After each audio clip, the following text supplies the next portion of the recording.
Est-ce que vous m'entendez très bien?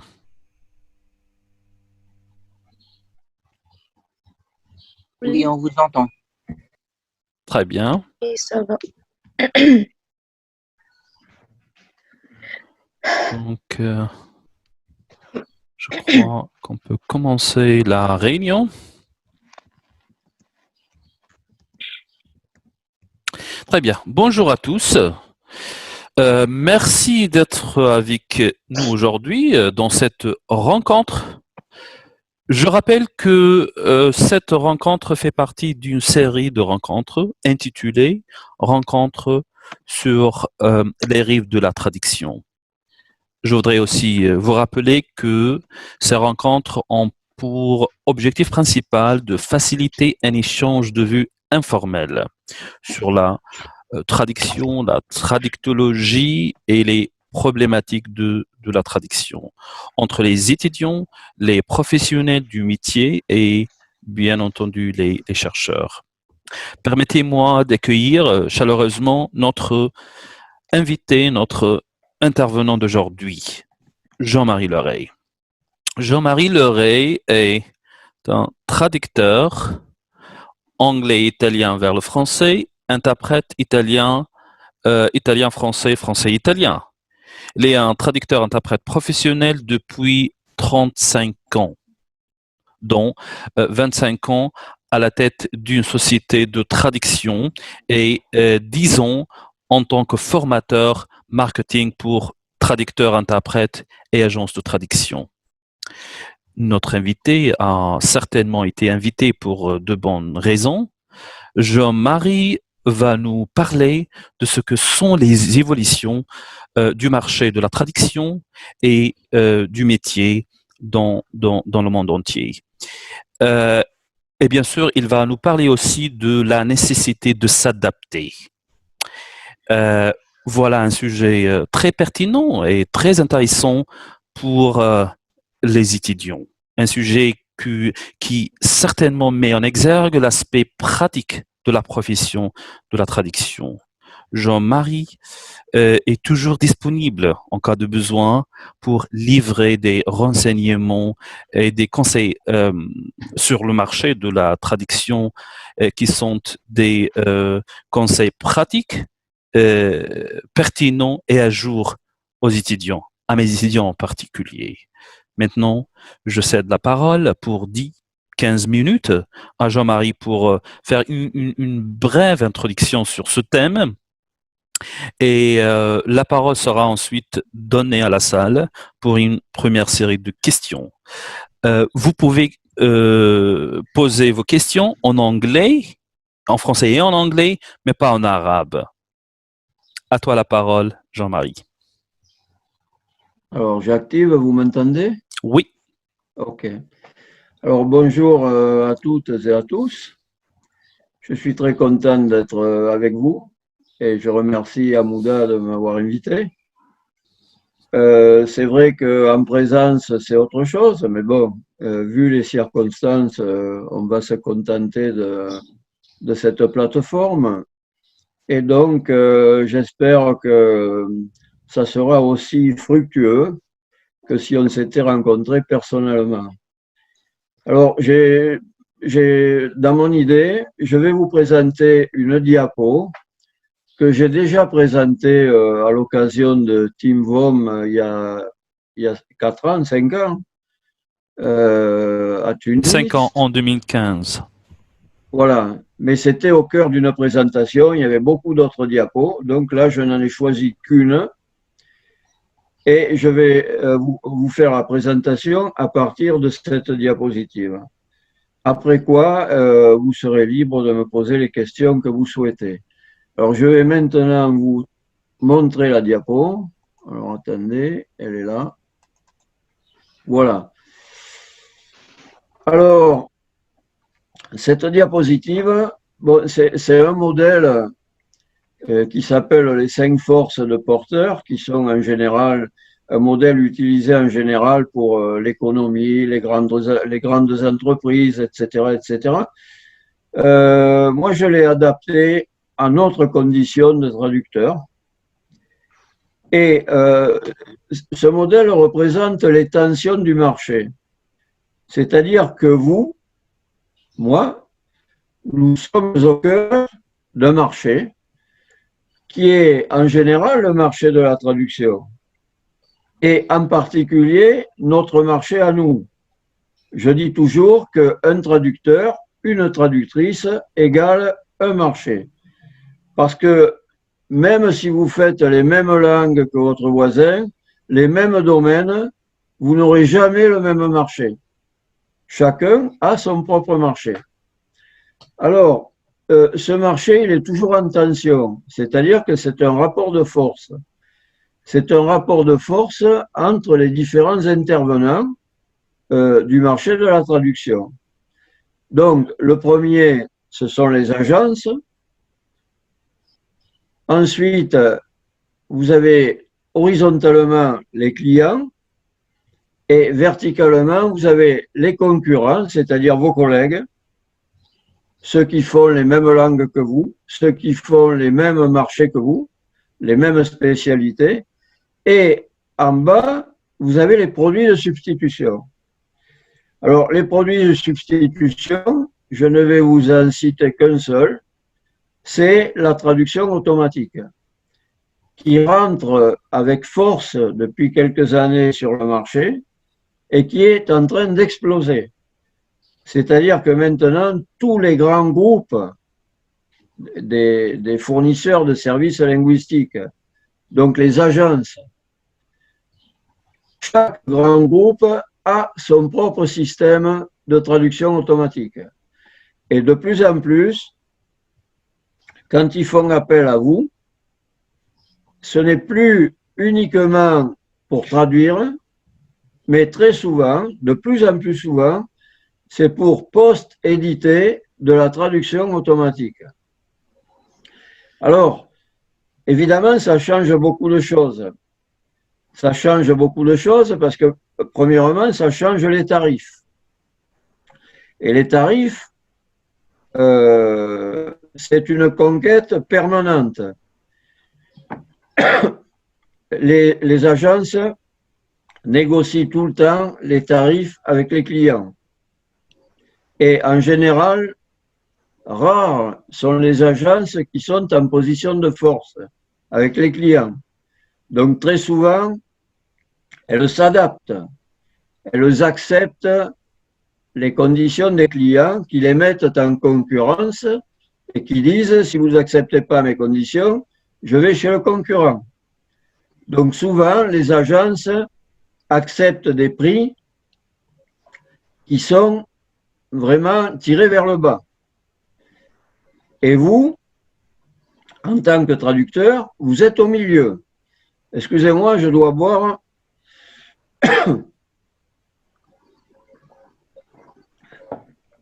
Donc vous, en étant au milieu, bien souvent, vous n'avez pas votre mot à dire.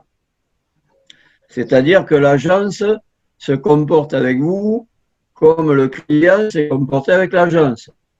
Et l'agence vous dit, mes conditions, c'est ça. Tu les acceptes, sinon, j'appelle quelqu'un d'autre. Alors, ce n'est pas toujours comme ça. Il peut y avoir des marges de négociation, mais ça suppose que vous ayez établi avec l'agence une relation de partenaire et non pas seulement d'exécutant des ordres. Mais pour ça, souvent, ça demande assez longtemps parce que il faut que vous prouviez à l'agence votre valeur, votre savoir-faire, votre qualité, votre aptitude à respecter les délais, etc., etc.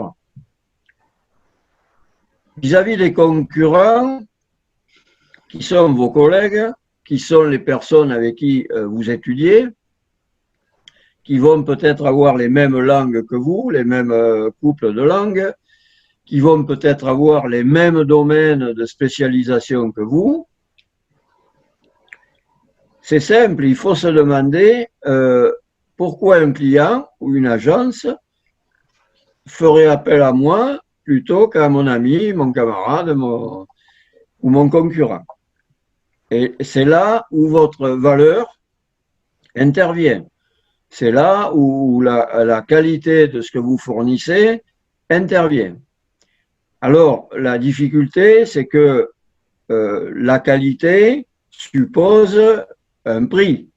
C'est-à-dire que si vous travaillez bien, si ça fait des années que vous vous formez en continu, vous allez attendre un prix payé qui vous gratifie, parce que c'est un signe de reconnaissance de la formation que vous avez, de l'engagement que vous avez depuis des années. Donc, si les prix qui vous sont proposés sont trop bas et que vous les acceptez parce que vous ne pouvez pas faire autrement, ou, etc., vous allez travailler dans des conditions, disons, pas satisfaisantes. Parce qu'en général, si on travaille à un prix jugé trop bas, on va faire toute la traduction un peu tendue, en se disant, oui, je fais ça, mais j'aurais préféré une rémunération un peu plus élevée. Et enfin, la question de la traduction automatique est vraiment quelque chose qui émerge avec force sur notre marché. Parce qu'évidemment, pour les agences de traduction, ça leur permet de baisser les prix. Mais vous, au lieu de traduire, vous en êtes réduit à éditer le texte qui vous est fourni. Alors, la traduction automatique, question qualité, si on déplace le curseur de 0 à 100 ou à 10, comme vous voulez, c'est extrêmement variable. Ça dépend non seulement des couples de langues, mais ça dépend aussi des domaines. Alors, personnellement, je n'ai aucune expérience du marché de la traduction pour la langue arabe, donc je ne sais pas quoi vous dire à ce sujet. Probablement, Hamouda serait bien plus explicite que moi. Mais ce que je peux vous dire, c'est que pour l'anglais-français,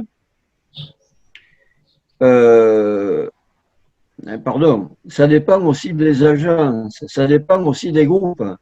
Parce que les groupes qui forment leur propre moteur de traduction automatique le forment sur la base des corpus qu'ils possèdent. Depuis le temps qu'ils font des traductions, ils ont les textes sources, ils ont les textes cibles, ils mettent tout ça dans la machine.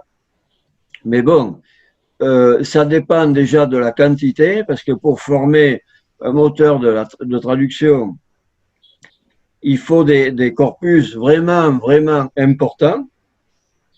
Donc, plus ces agences ont des corpus bilingues nourris, importants, spécialisés, et plus le résultat de la traduction automatique sera bon. Ça, c'est le postulat de départ. Après, vous allez voir chaque fois que vous allez être confronté à un texte traduit automatiquement, le niveau du texte. Ce qui fait que lorsque vous intervenez dessus, en plus, on vous demande une certaine productivité. Donc, vous n'avez pas non plus le temps de fignoler. Il faut produire. Et produire, si le texte de départ n'est pas au maximum, le résultat à l'arrivée, pour autant que vous soyez bon, ne sera pas le meilleur. Mais ça, il faut reconnaître que les clients l'ont pris en compte. Parce que les clients se rendent bien compte que faire de la post-édition de traduction automatique et faire une traduction par un traducteur chevronné, il est évident que le résultat n'est pas le même, mais le coût non plus pour le client. Donc le client a choisi son compromis. Il paie moins et il a une qualité moindre. L'important, c'est que par rapport à ses besoins, il faut que cette qualité le satisfasse. Et donc, c'est toute une histoire de dosage. Et c'est là où c'est à vous de comprendre quelle est votre bravoure, combien vous êtes bon à post-éditer. Parce que la production pour la post-édition d'un texte plus ou moins de qualité au départ, ça donne un résultat. Moi, j'appelle la traduction automatique l'industrialisation du goût du neuf. Vous savez ce que c'est que le goût du neuf? C'est quand un client dit, bon, mais un certain niveau de traduction, de qualité me suffira. Mais voilà, c'est ça, la traduction automatique, c'est ça. Parce que si c'est un grand groupe, par exemple, qui fait de la communication financière de très haut niveau, il est évident que faire une post-édition de traduction automatique, le résultat ne sera pas à la hauteur. Mais ça, c'est, si vous voulez, si c'est vous qui négociez directement avec le client, vous pouvez lui expliquer ça et vous pouvez voir quelle sera sa réaction. Il pourra vous dire, si c'est quelqu'un qui tient à sa communication, il pourra vous dire, bon, mais je préfère payer un peu plus, mais que la qualité soit meilleure. Par contre, si le client a négocié avec l'agence, vous êtes au milieu et vous n'avez pas votre mot à dire. Vous pouvez dire à l'agence, là, il y a des problèmes, il faudrait interpeller le client pour lui signaler ça et cela. Mais si vous êtes payé, disons, à un niveau juste suffisant, vous n'aurez pas envie non plus de perdre votre temps. Donc, le temps, c'est de l'argent et ça compte beaucoup quand on est en carrière. Hein, quand vous avez une carrière, vous savez plus ou moins combien vous devez gagner par mois pour avoir une vie décente.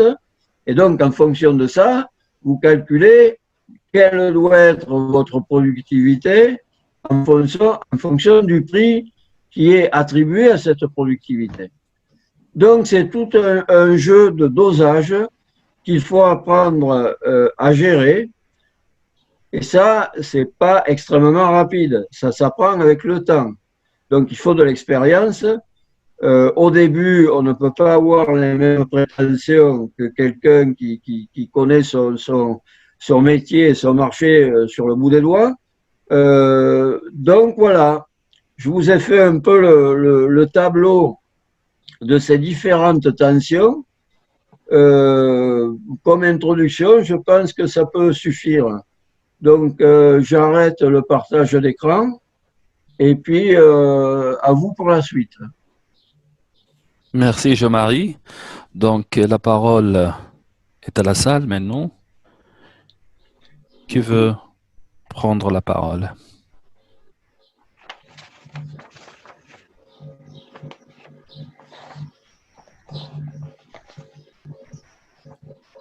Ok. Nous avons Amin Fejri et puis Wissal Khlifi. Amin. Oui.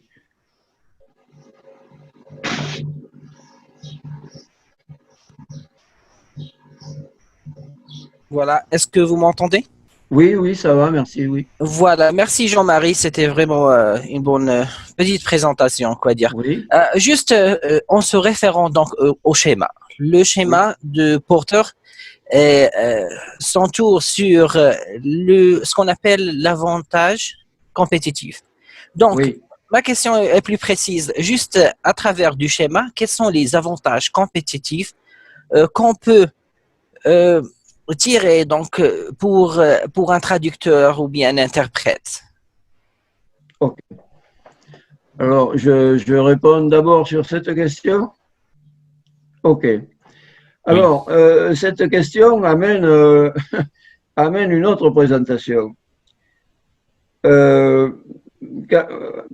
Il y a en 2013, j'ai fait une série de billets sur mon blog, 3 billets qui intègrent la diapo que je vous ai fait voir. Et le premier billet s'appelle « Apprendre à se connaître en tant que traducteur ». C'est-à-dire que les avantages compétitifs, ce sont les vôtres, ce ne sont pas ceux du voisin. Et pour les connaître, ça suppose que vous vous connaissiez en tant que traducteur. Et pour se connaître en tant que traducteur, il faut faire des petites recherches. C'est-à-dire, il faut avoir une idée assez précise du marché de la traduction en général, mais surtout du marché de la traduction qui vous concerne à vous. Donc, ça veut dire faire une étude de marché à votre niveau personnel en fonction de vos langues de travail, en fonction de vos points forts. Évidemment, il faut que vos points forts, autant que possible, correspondent aussi à des exigences du marché. C'est-à-dire que, par exemple, les exigences du marché en traduction financière sont très élevées, mais tout le monde n'est pas capable de faire de la traduction financière. Idem pour la médecine, idem pour le droit, etc. Donc, en fonction de vos centres d'intérêt, en fonction de vos études, en fonction des formations que vous suivez continuellement, un traducteur, il doit toujours se former, toujours. Toute la vie, toute votre carrière, vous allez vous former. Et quand vous allez sortir de l'université, vous allez vous former en travaillant, et quand vous ne travaillerez pas, ça ne sera pas une occasion pour rien faire. Non, ça sera une occasion pour continuer à apprendre. Alors, apprendre, ça veut dire comprendre quels sont les marchés qui peuvent vous intéresser. Quels sont les marchés sur lesquels les clients ont besoin de traducteurs comme vous. Et en fonction, quand vous mettez tout ça ensemble, et surtout quand vous êtes capable d'évaluer ce que vous valez en tant que traducteur. Quand vous faites une traduction, vous avez tous traduit, quand vous faites une traduction, que vous remettez votre copie ou que vous remettez votre traduction à votre client, vous qui l'avez faite, vous savez quel est le niveau de ce que vous donnez. Vous savez si vous êtes à 70%, 80, 90, 100%. Et si vous ne le savez pas, c'est grave et il vous faut vous poser des questions pour savoir si ce métier est adapté à vous. Parce qu'on doit toujours savoir la qualité du résultat que l'on rend. Donc, en fonction de vos points forts, qui seront la base sur laquelle vous pourrez démarcher des clients, vous aurez votre avantage compétitif. C'est là où il se situe, c'est le vôtre, c'est pas celui du voisin, et donc c'est à vous de le découvrir. Et surtout, si vous voyez que vous avez des points faibles, et si vous savez que ces points faibles peuvent vous servir dans votre métier, il faut de suite les renforcer. De suite. Ou sinon, vous passez à autre chose. Vous changez de secteur. Voilà un premier élément de réponse. Très bien, merci. Wissal. Salut, Monsieur Jean-Marie. Merci pour la présentation. Vous avez un stylo maintenant, n'est-ce pas? Parce que j'ai 4 questions à poser. Oui, C'est ça, le pardon? stylo. Oui, Vous avez un stylo maintenant. Parce que j'ai questions à poser. Ce qui a attiré mon attention est la diversité de votre Oui. parcours. Oui, Traducteur, oui, interprète, oui. modérateur web, Oui. vous avez une chaîne YouTube et un blog, vous êtes un entrepreneur, un maître conférencier, ainsi qu'une expérience dans le domaine de la traduction de plus de 30 ans. Oui. Quelle charge de travail représente la maintenance et l'équilibre de tout ça? Comment pouvez-vous s'adapter au stress et au rythme de travail? Comment vous avez réussi à organiser votre temps de telle manière efficace et à laisser cela vous aider à avancer dans votre carrière et non l'inverse? Et aussi, selon vous, comment peut-on réussir à se démarquer dans un secteur d'activité assez compétitif, le domaine de la traduction et interprétariat? Aussi, quelles sont les erreurs qui peuvent mettre fin à notre carrière? Et finalement, excusez-moi, j'ai pas compris. Qu'est-ce qui peut mettre fin à votre carrière? Oui, les erreurs. Ah, les erreurs, pardon, j'avais pas compris. Oui. Et finalement, freelancer ou appartenant à une agence ou entreprise, qu'en pensez-vous? Et merci. Bon, mais c'est assez vaste. Alors, la diversité de mon parcours,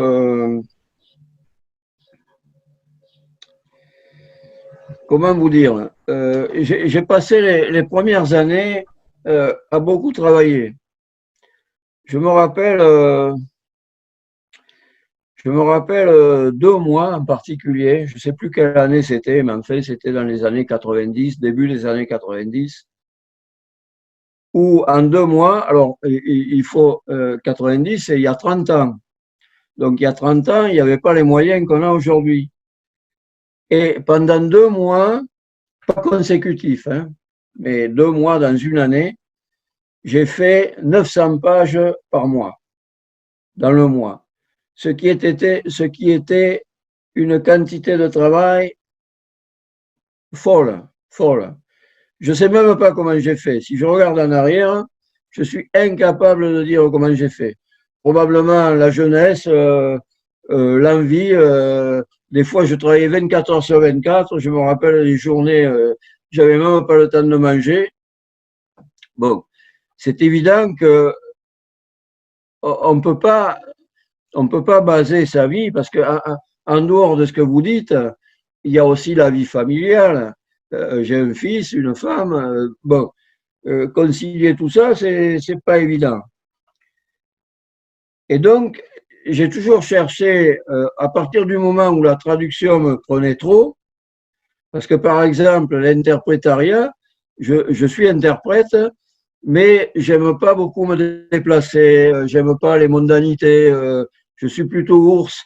Donc, si, quand je fais l'interprète, je suis content, ça va très bien, mais c'était pas ma première option. Et quand j'ai vu que la traduction me bouffait vraiment la vie, puisque c'est comme ça qu'il faut dire, à partir de là, j'ai voulu commencer à diversifier.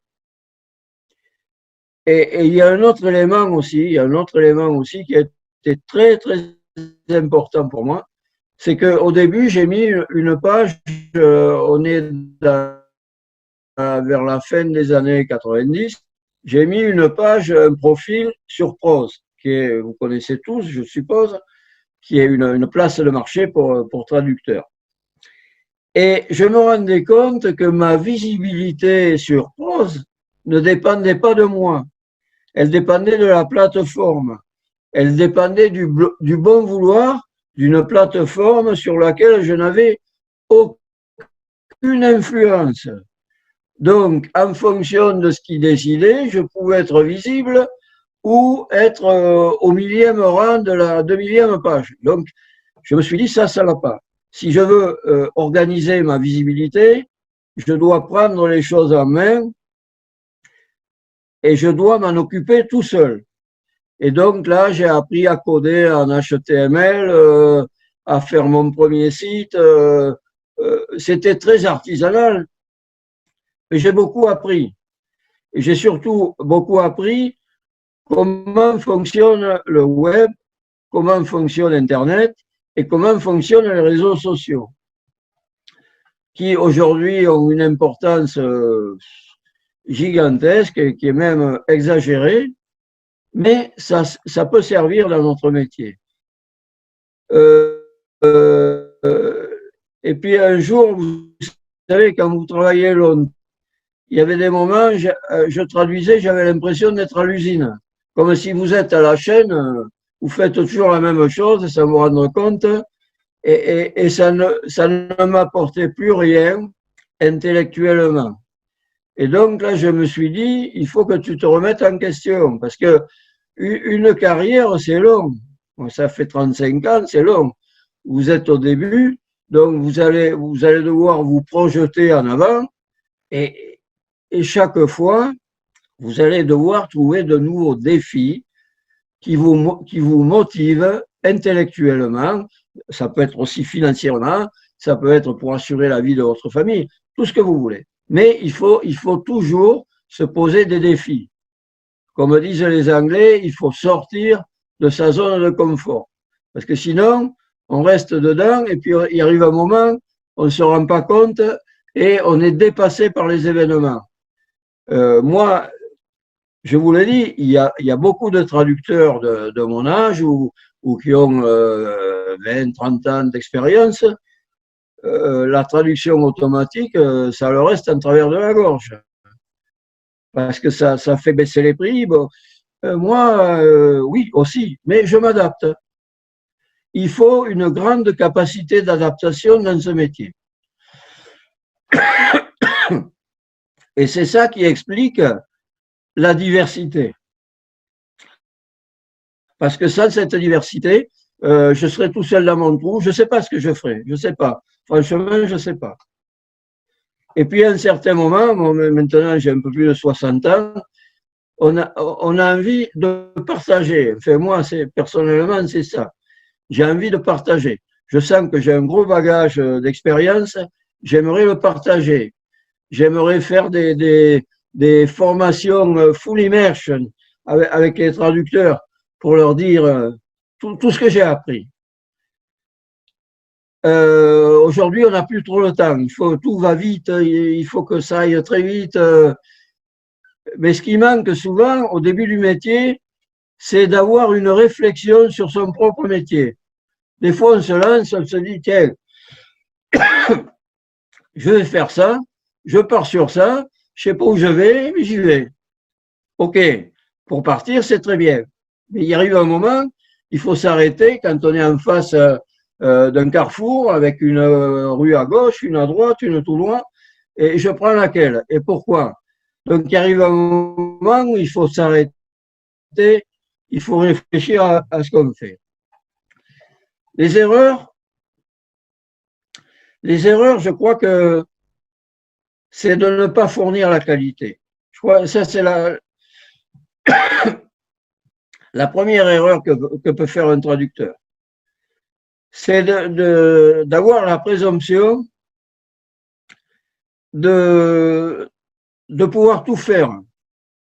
Moi, je vois beaucoup de personnes qui traduisent dans toutes les langues, enfin, dans 2 ou 3, dans celles qu'ils connaissent.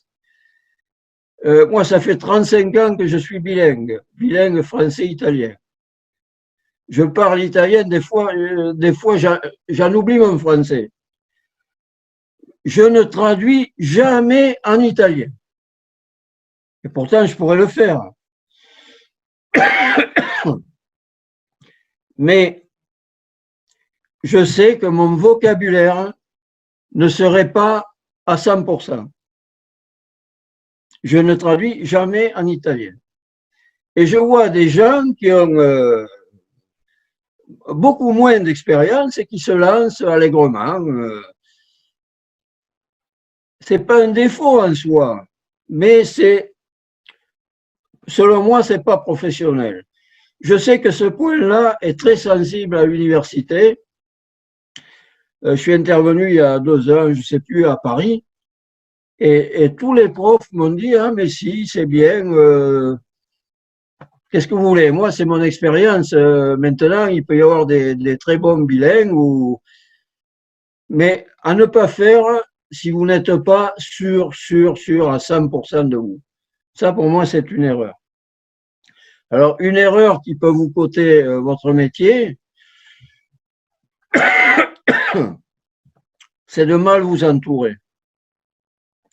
C'est-à-dire que même avec les agences avec lesquelles on travaille, les agences, c'est comme les traducteurs, c'est comme les garagistes, c'est comme les politiciens, c'est comme tout ce que vous voulez. Il y a les bons, les moins bons, les méchants, les nuls. Il faut trouver les bonnes agences, celles avec lesquelles vous réussissez à établir une relation de confiance. Et souvent, moi j'ai eu un peu d'ennuis de santé. Je me suis arrêté pendant quelques mois. Donc évidemment, quand vous arrêtez pendant quelques mois, vous perdez du jour au lendemain tous vos clients. Quand je me suis remis, j'ai contacté des collègues, amis, en leur disant, bon écoute, je repars de zéro, tu peux me signaler des agences, etc. Donc on m'en a donné quelques-uns.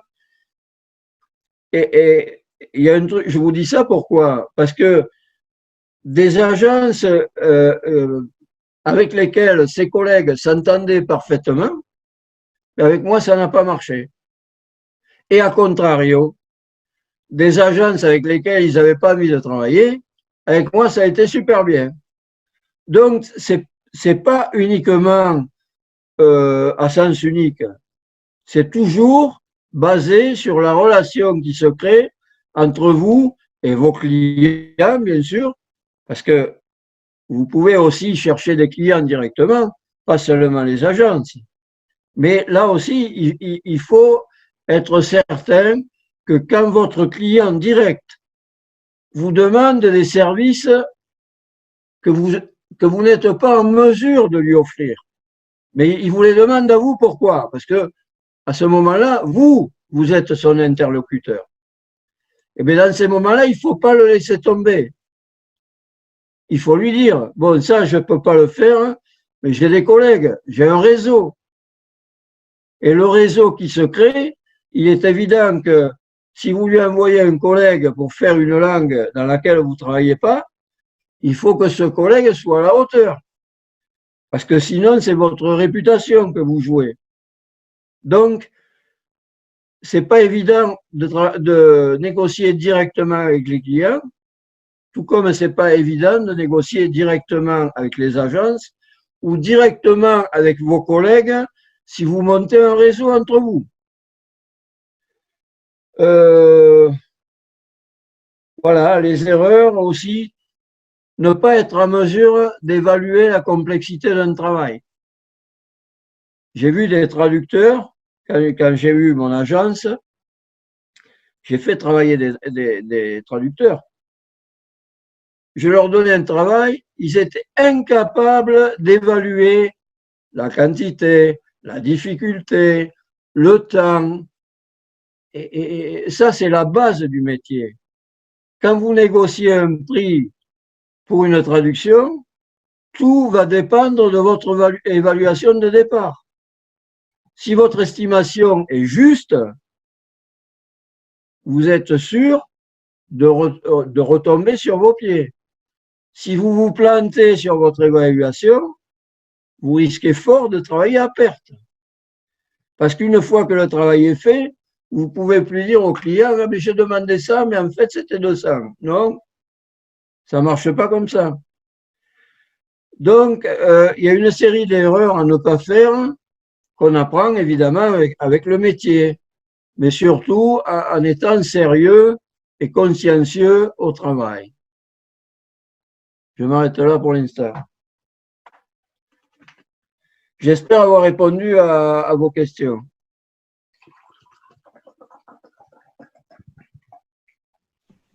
Très bien. J'aimerais souhaiter la bienvenue à Monsieur Hafien. Est-ce que vous m'entendez? Wannes Hafien? Et est-ce que vous souhaitez prendre la parole?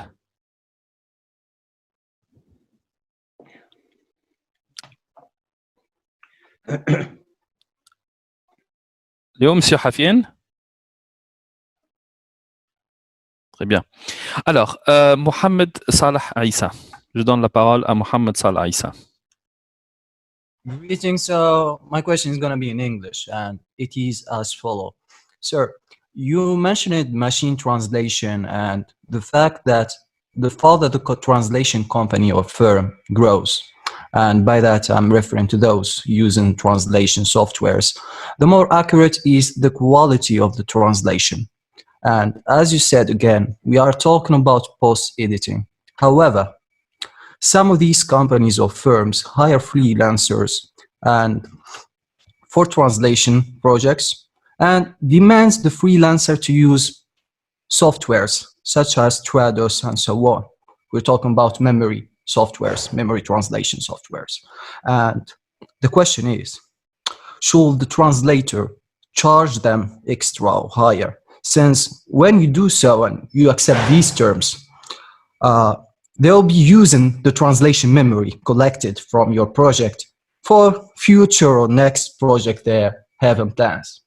And thus, in a sense, they will continue to use your efforts even though the project is over. Thank you, sir. C'est pas facile comme question. Alors, la question de la propriété des mémoires de traduction est une question débattue depuis des années. Et selon les pays, les circonstances ne sont pas les mêmes. En Italie, c'est pas pareil qu'en France. En France, on considère que la mémoire de traduction appartient au client. En Italie, il y a des contrats au niveau des associations de traducteurs qui disent que la mémoire appartient au traducteur. Avec la traduction automatique, ils ont mis tout ça dans le même panier. Et en fait, ce sont les agences, bien sûr, les grands groupes, parce que là, il faut parler de grands groupes, qui utilisent les mémoires que vous allez créer en traduisant, en post-éditant ou en utilisant d'abord les mémoires qui vous fournissent, vous allez en améliorer la qualité, tout ce que vous voulez. Mais facturer plus pour ces services, même si en théorie ça peut paraître juste, dans la pratique, c'est pas réalisable. Pourquoi? Parce que le but des groupes qui vous fournissent de la traduction automatique pour post-éditer, ils font ça pour baisser les prix. Je vais vous faire un exemple personnel. Un grand groupe de traduction avec lequel je travaille depuis au moins 25 ans.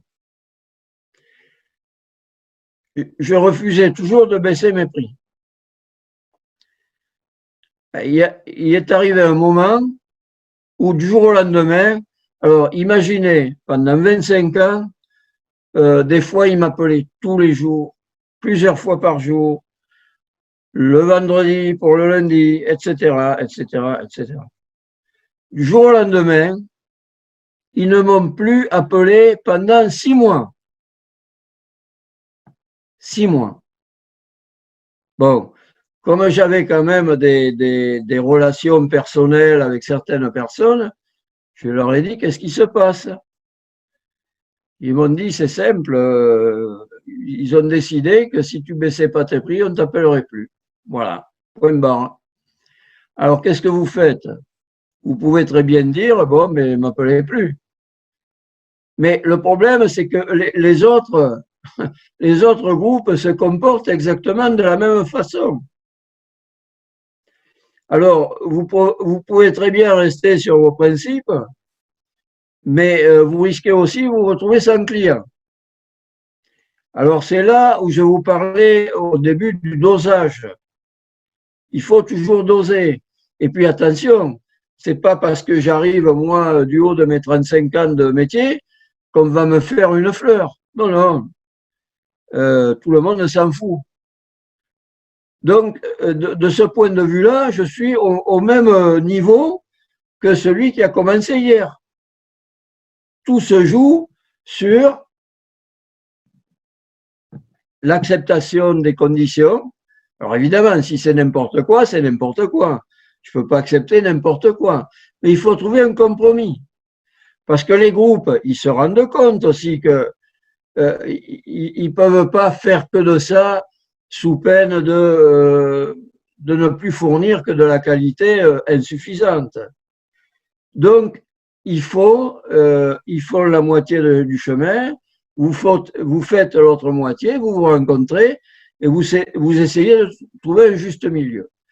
Donc, prétendre ou vouloir facturer plus parce que vous allez créer une mémoire ou tout ça, même si je peux comprendre, parce que ça a été aussi mon raisonnement pendant assez longtemps, à la fin, c'est pas réalisable. C'est du moins mon avis. Vous pouvez très bien trouver un groupe, je préjuge pas, vous pouvez trouver un groupe qui sera d'accord avec vos conditions. Mais ça, c'est à vous d'avoir la sensibilité de comprendre votre interlocuteur. Voilà. Très bien, merci. Alors, Amine Fejeri. Oui, merci. Merci. Juste une continuation à ce que mon collègue Mohamed a demandé précédemment. Donc, les facteurs qu'on a cités, donc les 4 majeurs, fournisseurs, concurrents et clients, et aussi donc la machine de traduction. Je pense personnellement que la machine de traduction est le facteur le moins qui provient de menaces pour nous. Ça entre dans la catégorie de technologie, parce que je pense, et ça d'ailleurs c'est un autre sujet, que la technologie ne va pas remplacer les traducteurs et les interprètes, mais je pense à l'encontre, ce qui va nous remplacer, ce qui va nous menacer, ce sont les traducteurs ou bien les interprètes qui utilisent la technologie. Ma question juste pour l'adaptation, donc juste pour s'adapter, donc il y a plusieurs facteurs qui entrent en jeu, comme vous l'avez cité, l'environnement, et le marché et tout ça. Donc juste si on parle de la technologie, est-ce que c'est important pour nous donc d'adopter donc la technologie donc pour mieux donc s'adapter avec les marchés et les environnements? Alors, la technologie, en traduction, elle n'a pas cessé d'évoluer.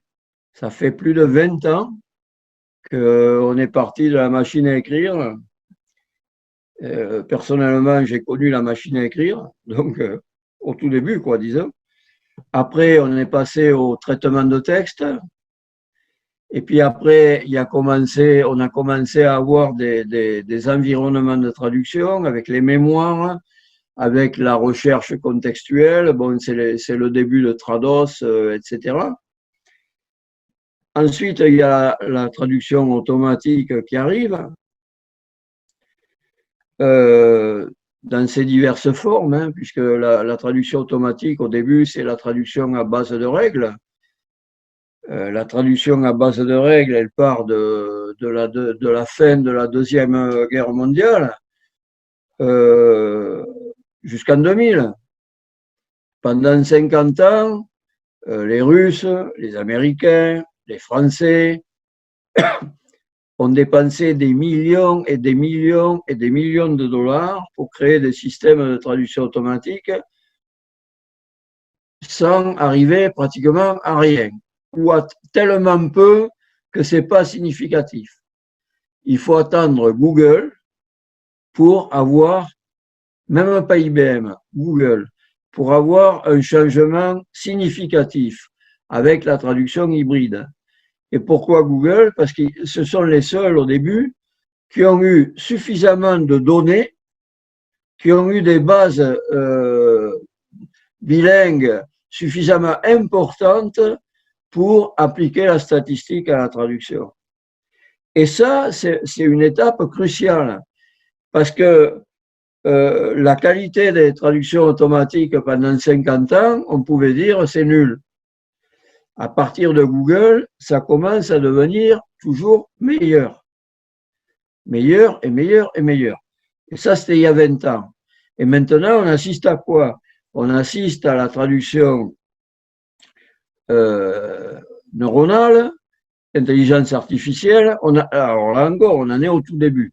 Mais quand on voit les progrès de la traduction automatique depuis 20 ans, pardon, je ne sais pas ce que j'ai fait.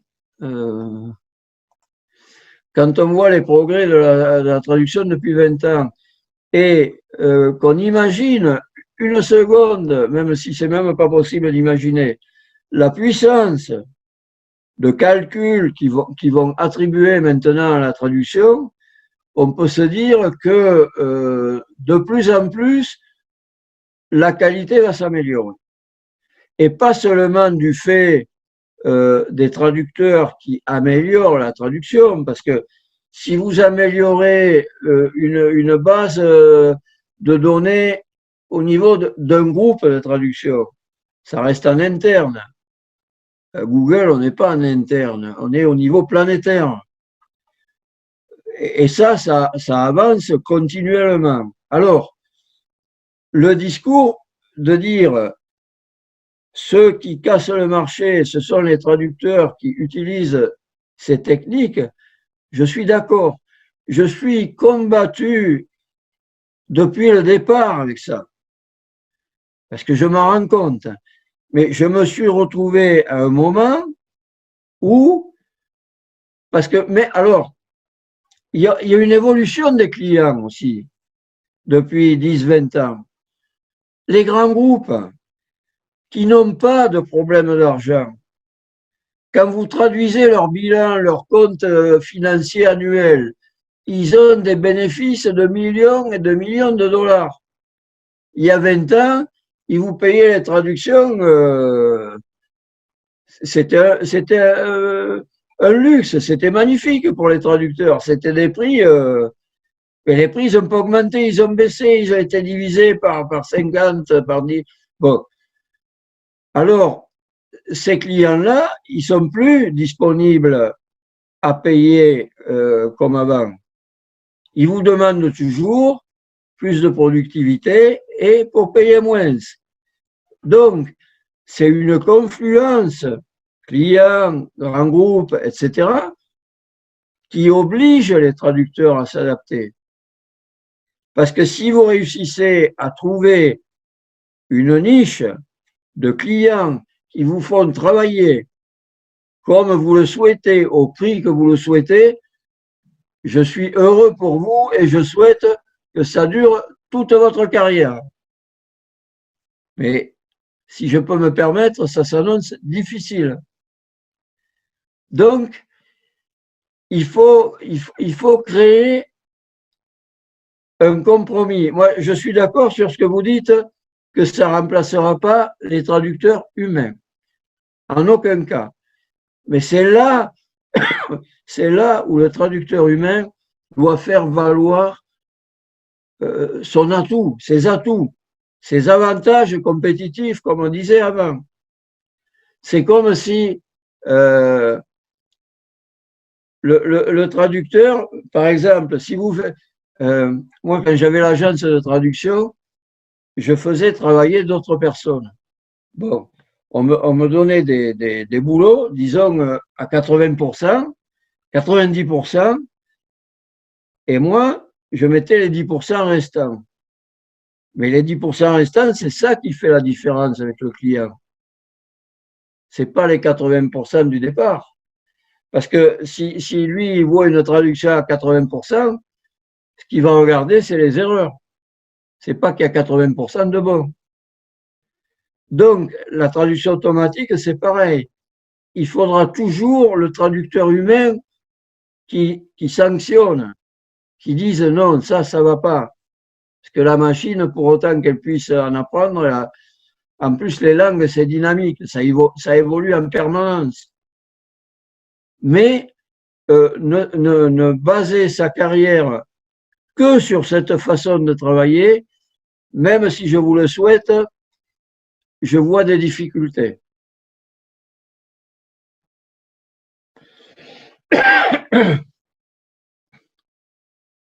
Merci. Est-ce qu'il y a d'autres questions?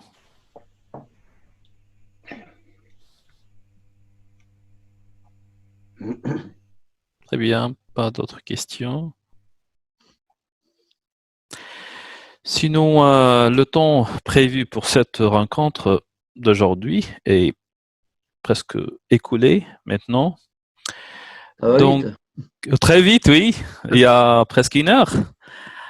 Merci beaucoup, Jean-Marie, pour ton exposé et merci de nous avoir fait part de tes connaissances sur ce thème, le métier de traducteur. Donc, oui.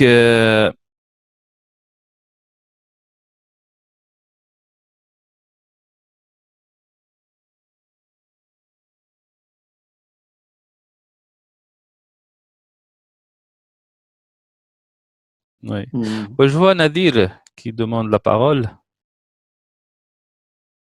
Bonjour tout le monde. Bonjour. Bonjour. Vers la fin de cette rencontre, je vous prie de vous donner quelques conseils comme un traducteur et un interprète bien classé dans ce monde et dans ce marché-là. Quelques conseils pour avoir une bonne début et une bonne continuation à notre carrière. Et merci. Mais, le conseil, c'est justement d'apprendre à se connaître. Ça, c'est la première condition. Apprendre à se connaître et à savoir ce que l'on vaut en tant que traducteur, traductrice, interprète. Donc, ça suppose de se mesurer aussi avec les autres. Et ça suppose un travail continu sur soi-même.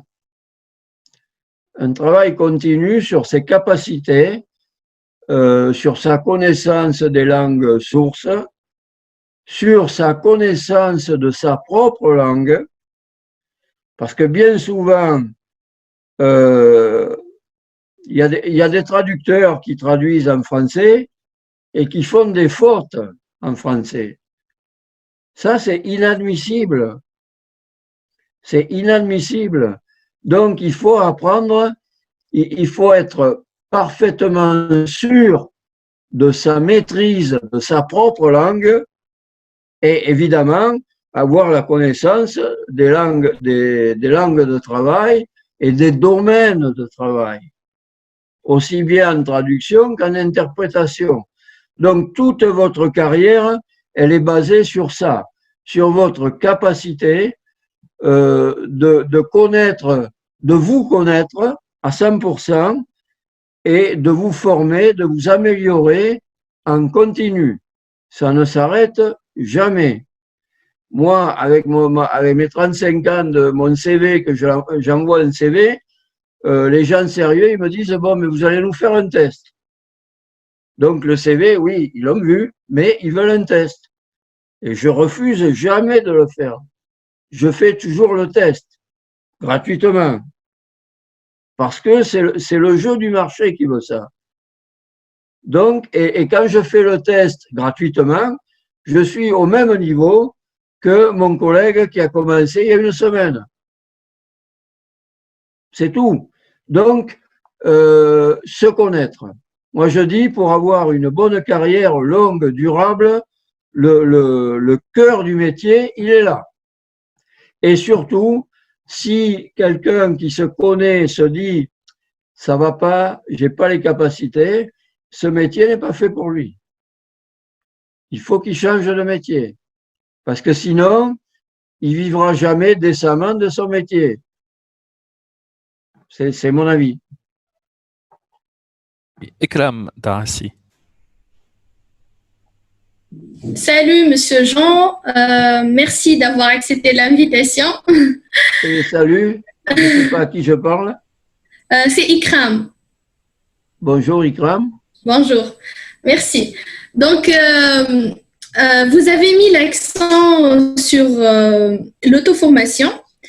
Et puis, je voulais savoir, pour un commencement, et puisqu'on est tous en constante découverte de soi-même et tout, donc pour un commencement, est-ce que faut-il explorer de nouveaux univers comme un débutant et tenter sa chance, ou bien commencer par ce qui nous intéresse vraiment, et ça va nous inciter ou bien nous ouvrir à d'autres univers. Et merci. Alors, le préférable, c'est de se lancer dans ces centres d'intérêt. Parce que quand on a des centres d'intérêt, on est porté volontiers à se former, à s'améliorer, etc. Maintenant, il faut aussi que ces centres d'intérêt correspondent avec le marché. Si vous vous intéressez à la couture, je ne suis pas sûr que la couture, ça puisse vous donner assez de travail pour vivre. Donc, si vous avez des centres d'intérêt qui correspondent avec le marché et que vous savez que en vivant de ces spécialités, vous allez pouvoir gagner suffisamment ou au moins décemment, ok.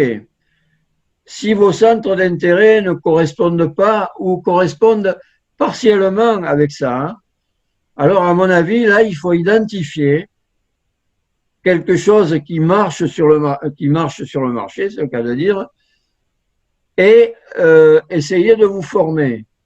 Je vais prendre un exemple. La médecine, je ne sais pas si c'est très porteur, mais c'est très difficile. Donc, si vous avez une niche, ça ne s'improvise pas.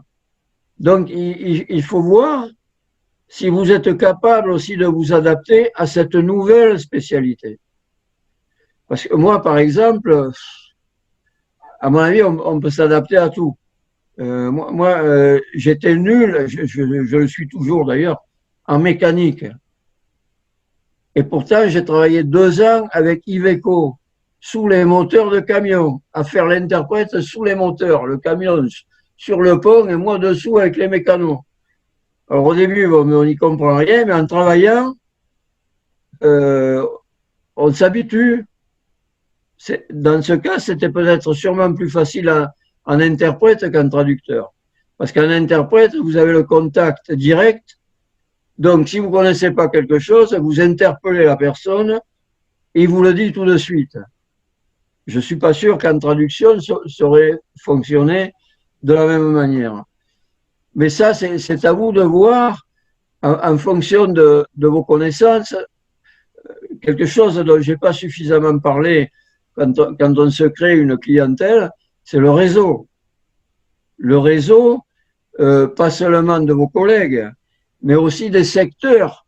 Aller aux foires, aller s'intéresser aux sociétés dont vous savez qu'elles ont des potentiels dans les secteurs qui vous intéressent. Ça peut être le pétrolier, ça peut être tout ce que vous voulez. Il y a de gros secteurs qui sont porteurs. Et là aussi, on peut essayer de trouver des professionnels qui travaillent depuis des années et qui cherchent une relève. Parce que c'est difficile de former des bons traducteurs. Il faut du temps. Donc des fois, il faut y aller au culot. Il faut interpeller une personne et lui dire, voilà, j'aimerais me spécialiser dans ce domaine. Et est-ce que vous pensez qu'il y a des débouchés? Est-ce que vous pouvez m'aider? C'est une possibilité. Il y a plusieurs possibilités. Au niveau de chacun, vous allez trouver ça dans vos réseaux, dans vos connaissances, en cherchant et en les élargissant le plus possible. Je m'excuse de vous interrompre, mais il faut toujours relever les défis, c'est ça? Oui, oui, ah oui, oui, les filles tout le temps. Merci. Il y a pas un moment où on arrive, on dit non, tout le temps. Et merci, je vois deux mains aussi, Amine et Mohamed Salah. Euh, Si vous le permettez, juste une toute petite question. On entend de nos jours beaucoup le terme localisation Oui, dans le domaine de traduction. Personnellement, je ne comprends pas ce mot. Et lorsque j'ai demandé à un collègue, un traducteur que je connais, il m'a dit que c'est tout simplement une définition un peu plus luxueuse ou bien plus élevée du terme traduction. non, non, non. Ma question est, quelle est votre définition du terme localisation et merci. Alors, la localisation, c'est assez compliqué. C'est assez compliqué et à l'intérieur de la localisation, le traducteur n'est qu'une brique de l'ensemble. La localisation, par exemple, vous prenez un site web, vous le créez en Amérique et vous allez décliner le site dans une dizaine de langues. Donc, des langues qui n'ont rien à voir entre elles. Ça peut être l'arabe, le russe, le chinois, le tagalog, ce que vous voulez. Le site ne s'adapte pas uniquement au plan linguistique. Il s'adapte aussi au plan culturel. Donc, ça veut dire changer énormément de choses sur un site. Ça peut être changé, par exemple, l'écriture de droite à gauche, de gauche à droite, écriture graphique. Bon.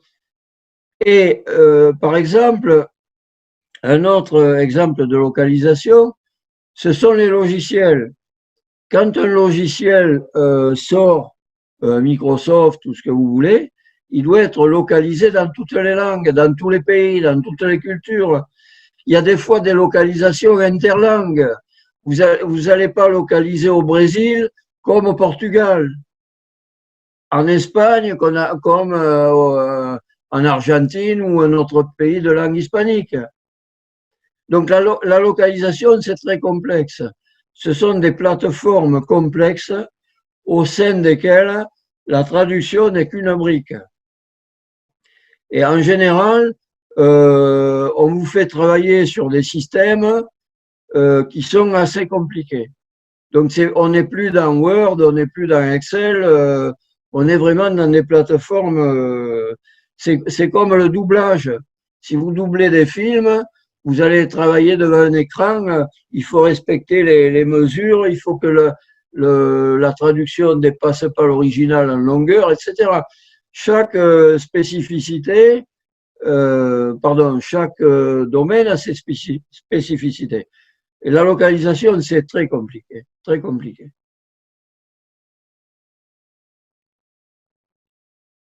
Mohamed Salah. Greetings again, sir. Since we were talking about a niche, or rather a more specialized translation, could you share with us your thoughts and view of translation in the field of gaming and esports? I don't know, for instance, if you have heard about Riot gaming company that owns the famous MOBA game, League of Legends. It has recently launched a huge project to translate the game into Arabic. And basically, esports are gaining reputation and are spreading into the Arab world. Thank you, sir. Alors, pour le gaming, c'est exactement le concept de localisation. C'est-à-dire que les jeux, ils sont localisés, ils ne sont pas traduits. Et j'avoue que dans le gaming, je n'ai absolument aucune expérience. Aucune. Je ne sais pas comment ça marche, mais c'est compliqué et très spécifique. Donc, et c'est très porteur aussi, hein, parce que les jeux, ils en sortent en continuation. Donc, si le sujet vous intéresse, je vous conseille de vous rapprocher d'une boîte, d'un éditeur qui produit des jeux Alors d'abord, avant de vous rapprocher, d'étudier le secteur, d'étudier les concurrents, de voir si vous vous intéressez au gaming, vous savez quels sont les jeux qui sont en vogue, ceux qui sont le plus demandés. Moi, je ne sais rien du tout. Donc, avant de vous rapprocher d'un éditeur, vous faites votre étude de marché sur les jeux de façon à ce que quand vous proposez de manière à ce que votre interlocuteur comprenne que vous savez de quoi vous parlez. Si moi, demain, je vais me proposer devant un éditeur de jeu, l'entretien va durer à peu près 30 secondes. Parce que la première question qu'il va me demander, je serai incapable de répondre. Donc, il saura que je ne suis pas fait pour ça. Et c'est là, quand je parle que chacun, un traducteur égale un marché. C'est ça, c'est exactement ça. Donc, si vous vous sentez porté sur les jeux, vous faites votre étude de marché et vous montez un dossier. Et à partir de là, vous définissez quels sont les interlocuteurs à qui vous devez vous adresser, mais vous adresser en ayant l'air d'un spécialiste, pas d'un débutant. Thank you, sir. Très bien, merci beaucoup. Merci encore, Jean-Marie, pour ton exposé, pour le temps que tu as pris pour nous rencontrer aujourd'hui. Le débat était vraiment riche, utile pour les étudiants. Donc, je voudrais vous rappeler que la rencontre à 17h a été reportée, mais nous avons une autre rencontre maintenue à 20h avec Vicent Raphaël qui va nous parler de Motherless Tongues, the Insurgency of Language amid Wars and Translation.